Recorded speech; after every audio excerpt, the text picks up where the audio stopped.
Hey guys, this is gonna be part 3 and the last part of our beginner's guide. It was a very good decision to split this into multiple different parts, because that way I'm now able to react to some feedback that I hear and see what the people are actually doing. And let me tell you that I hear responses and I see people do absolutely devastating things that completely destroy their account. In order for us to figure out what those mistakes are and why those are very big mistakes, I have to explain to you first and introduce you a little bit to Reverse1999 and the genre that it belongs to. Reverse1999 is a game that is from a genre called gacha. What those gacha games are all about, the whole purpose of gacha games, is that you summon or pull for characters. Now we have the 2nd anniversary is around, and this is where something called a power creep will happen. That means that there will be characters and teams and archetypes introduced in the 2nd anniversary that you will have to gain access to, because otherwise you will be left behind. Your account will be much worse than it was ever before. If you're a beginner, then your account is complete shit. If you don't have enough resources for the 2nd anniversary, you will be left behind and you will not have a good time in this game. In order for you to obtain the resource that you need to pull for these characters here, you will have to play the game, you will have to progress, right? And as a free-to-play player that doesn't spend money or not a lot of money, this resource will be very limited to you. That's why you have to spend this resource with a very high accuracy and precision. If you make mistakes, right, then you will not gain access to the power creep, and your account will be really bad and you will not have fun with this game. Of course, you can also spend money in this game to obtain the resource, and that's what the developers are very aware of, and that's what they are shooting at. Here are countless of baits. This beginner banner, complete dogshit, complete bait. Kiparina, for most players, because they do not play impromptu, a bait. This banner here with 2 very high tier characters, complete bait. You will not pull for this, because otherwise you will not have the resources that you need and want for the 2nd anniversary. Huge bait. And the list is long. There are countless of baits right now, because guess what the developers try to do? They want to get rid of the resource that you need to pull characters, so that you have no other choice but to spend money when the 2nd anniversary is around. And if you pull for on one of these banners, then guess what the developers did? They gacha. You know where this is going? The genre is called gacha, and these developers, they will get you to spend money by throwing out these baits. Of course, I know this is not where the term gacha comes from, right? It comes from the gacha machines. They're very popular, specifically in Japan. I'm just using this explanation to make it really easy to understand and really clear that you don't fall for any of these baits, and don't let the developers get you, right? It's that way it is easier to understand. And this is what you have to be aware of and what you have to understand. Don't pull for any characters, right? That is very important. I see people fall for this thing here and pull for characters. Melania, Jessica, those characters don't do anything for you at all. And here we are talking about another very ill advice that most people follow, actually, and that is getting access to Melania from the free 6-star collector, and then additionally also pulling, right? Those are two gigantic mistakes that destroy your account, because Melania is, first of all, if you can't, as a beginner, you can't unlock her Euphoria. That makes her piss weak.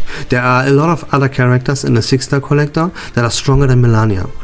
Melania is zero future proof. For you beginner, it doesn't do anything for you. You need Recoleta to play Melania together with. There's no way, you cannot gain access to Recoleta for a very, very long time, for ages, right? Melania will have like close to absolutely zero value for you. The Assassin's Creed collaboration, every single character that drops there doesn't have Moxie. Therefore, Melania doesn't support these characters. She can't be played together with these characters. In version 2.8, we have Nautica, Lucy, we have Dynamo, we have Blood Tide. Nothing that Melania does anything for, right? Version 3.0, the version after our 2nd anniversary, introduces Sentinel and Sharon. Guess what? Blood Tide, Dynamo.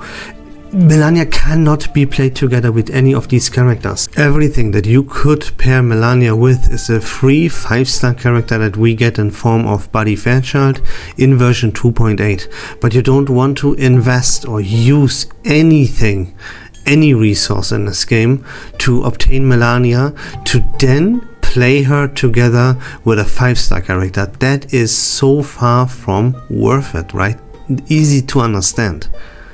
So point is, if you now choose Melania or pull for Melania, you destroy your account completely, because you have nothing for the future. You have to get characters first that are future proof and that you can build your future up upon, such as I recommended Eternity, way stronger than Melania in the early game, and future proof because not only is she the support and kind of a must-have for the Blood Tide team in the very near future, in the 2nd anniversary, no, she has a 2nd Euphoria that comes in the Assassin's Creed collaboration that you can unlock, and you can play her as a main DPS character in every single possible team you would want to. You can put anyone into the Eternity team if you unlock her Euphoria number 2 that we get access to in the Assassin's Creed collaboration. I just wanted to get that out of the way. You have to understand the genre that we are in, and you have to understand the characters, and you cannot follow ill advice.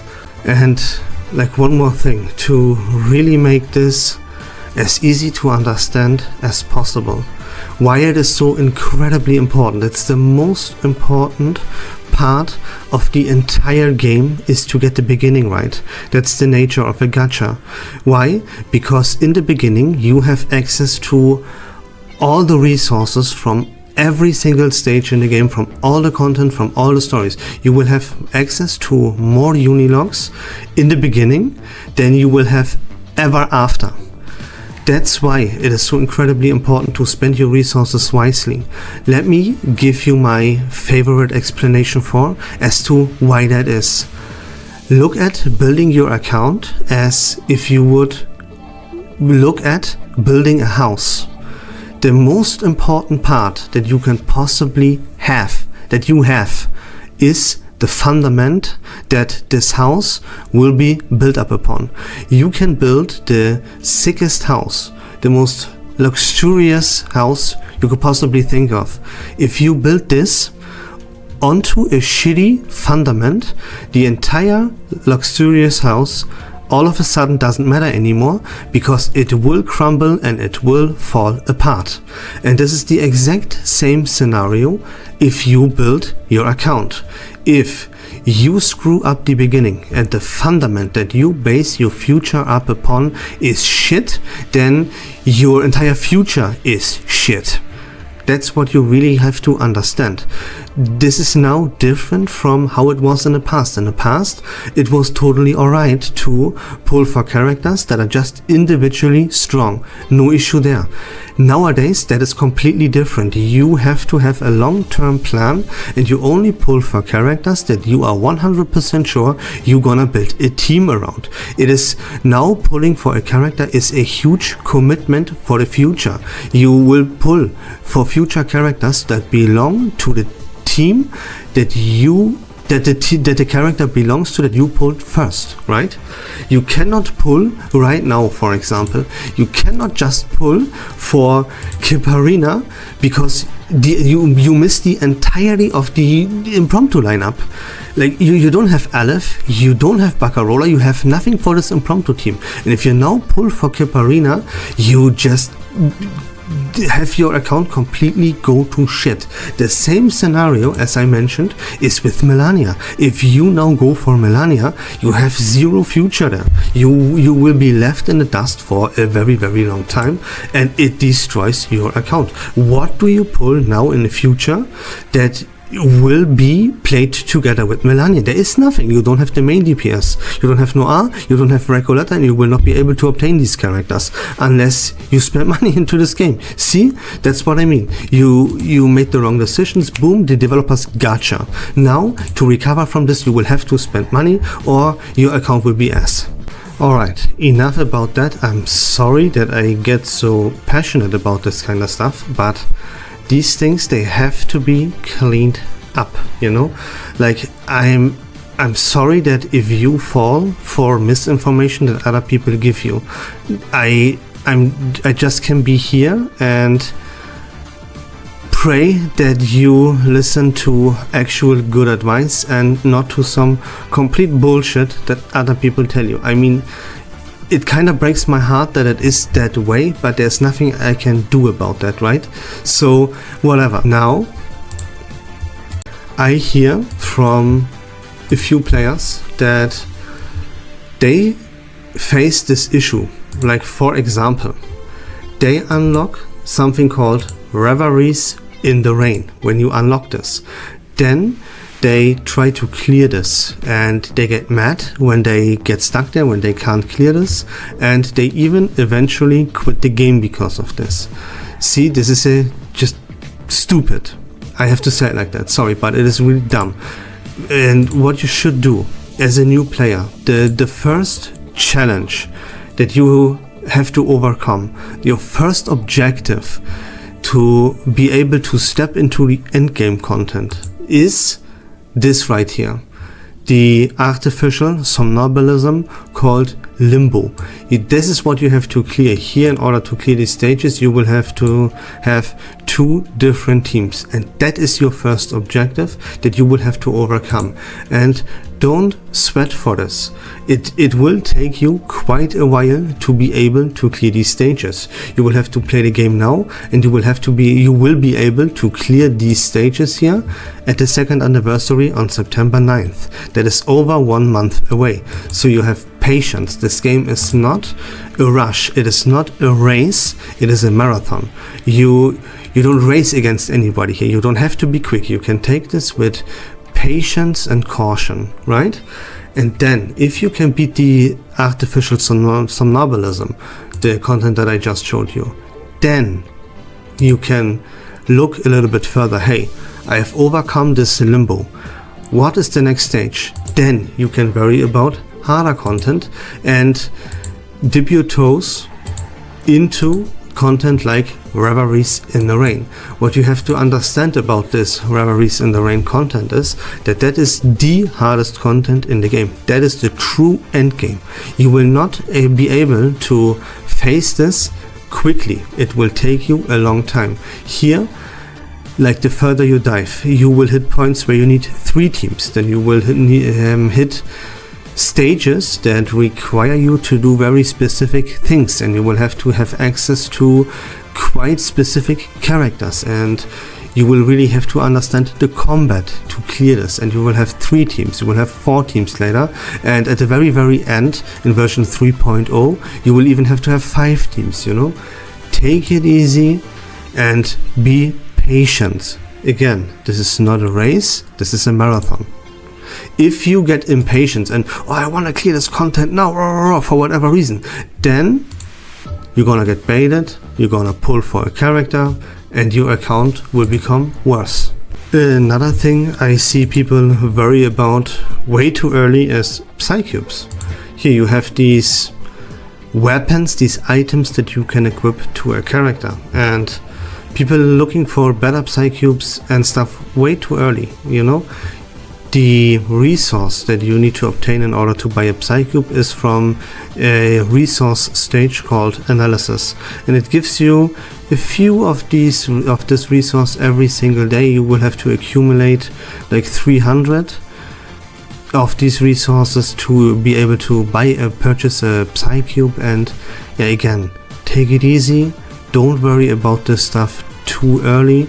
You're gonna get these for free in every single version, right? You will get 1, 2, 3 Psycubes for free in every single version. They will be in the shop, so don't worry about that too early. The Psycubes that you use early on is this one right here. It gives incantation might. You're gonna use this on Eternity and another one on Matilda, and then you equip this one right here that gives damage taken reduction to one of your characters, and this horse here has pretty respectable stats as well.